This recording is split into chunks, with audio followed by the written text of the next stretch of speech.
Halo semuanya, perkenalkan nama aku Monica dan Nugrahaini dengan NIM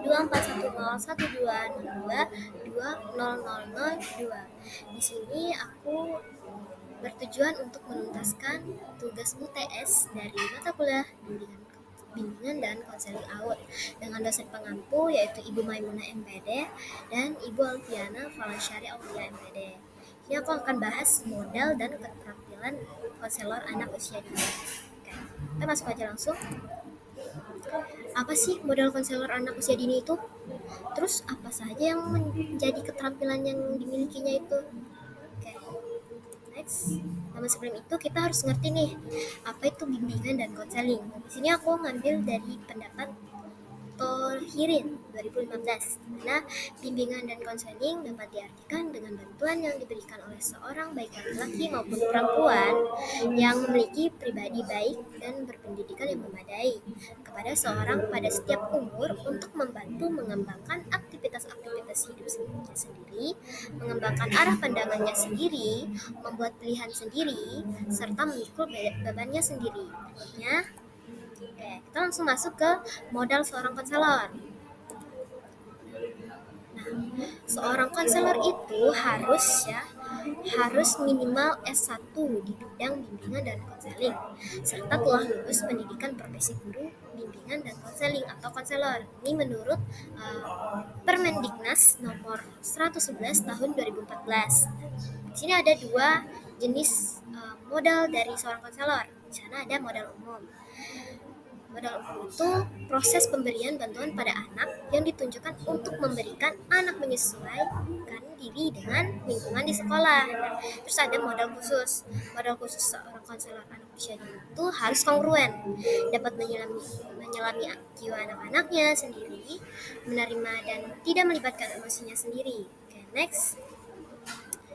Nah, di sini ada kongruen, yang mana kongruen itu konselor harus jujur dan stabil dan menjadi dirinya sendiri agar anak itu merasa aman dan percaya. Nah, di mana kongruen itu merupakan tulus dan konsisten.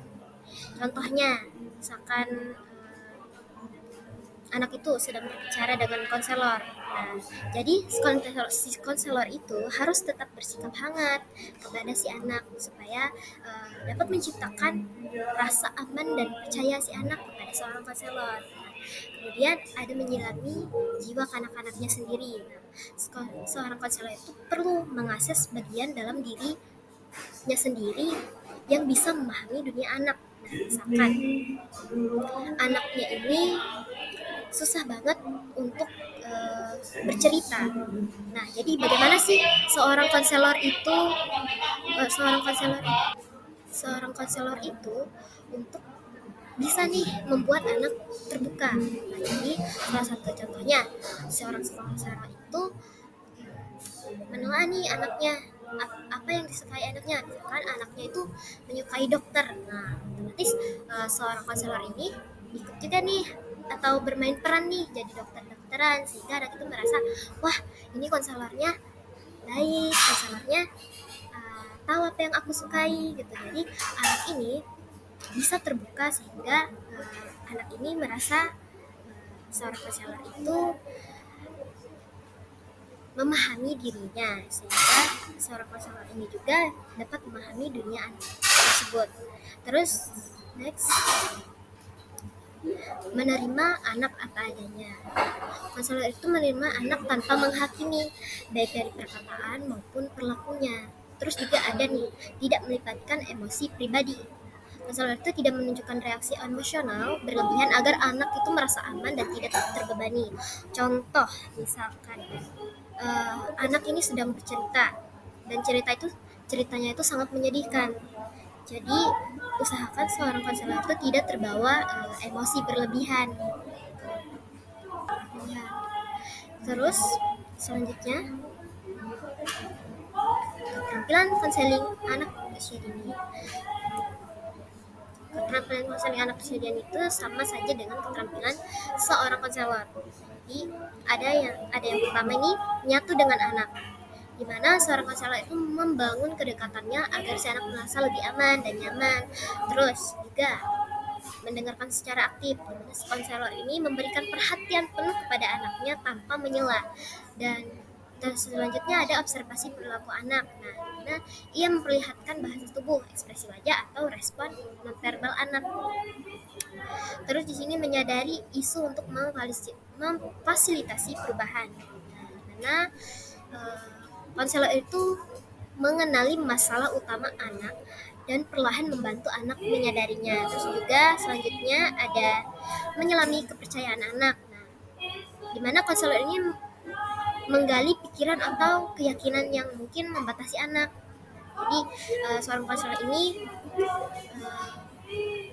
ikut menelaah atau menggali sehingga ia mungkin tahu nih yang menjadi pikiran dan keyakinan yang mungkin bisa membatasi si anak. Kemudian saya ada aktivitas memfasilitasi ekspresi anak, di mana seorang konselor itu memberi ruangan bagi anak untuk mengekspresikan pikirannya dan perasaannya sendiri. Terus juga setelah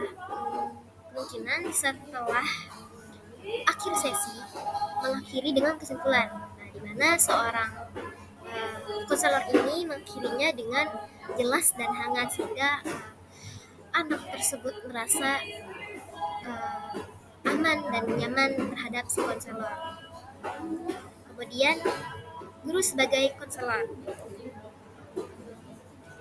Nah, di sini ada pengertian guru sebagai konselor. Jadi, guru sebagai konselor itu tidak hanya mengajar, tapi juga menjadi tempat curhat untuk anak dan pemberian solusi untuk anak-anaknya. Dan guru sebagai konselor juga membantu anak untuk mengatasi masalah emosi, sosial, dan belajar. Tujuan dari guru sebagai konselor ini yaitu untuk membantu anak agar tumbuh sehat secara emosional, mencegah masalah perilaku sejak dini, dan memberikan dukungan ketika anak mengalami kesulitan. Nah, dari hal tersebut dapat saya simpulkan bahwa konselor anak usia dini ini perlu keterampilan dan modal khusus untuk mendukung perkembangan anak. Jadi modal utama mencakup kompetensi akademik dan pemahaman psikologi perkembangan. Terus juga keterampilan konselor anak usia dini itu sangat penting, meliputi mendengar aktif dan menggunakan metode konseling yang sesuai. Guru juga berperan sebagai konselor menciptakan lingkungan belajar yang mendukung anak dan memberikan bimbingan. Nah, tujuan dari bimbingan adalah membantu anak mengenali potensi dan mengatasi tantangannya sehingga anak tersebut bisa menjalankan kehidupannya dan bisa nih siap untuk tantangan-tantangan di masa depan atau menghadapi sekolah-sekolah yang akan dia tempuh di kemudian masanya. Sekian presentasi saya. Jika ada kurangnya terima kasih, dan untuk yang menonton terima kasih banyak, dan semoga ilmu ini dapat bermanfaat untuk kita semua. Terima kasih dan sampai jumpa.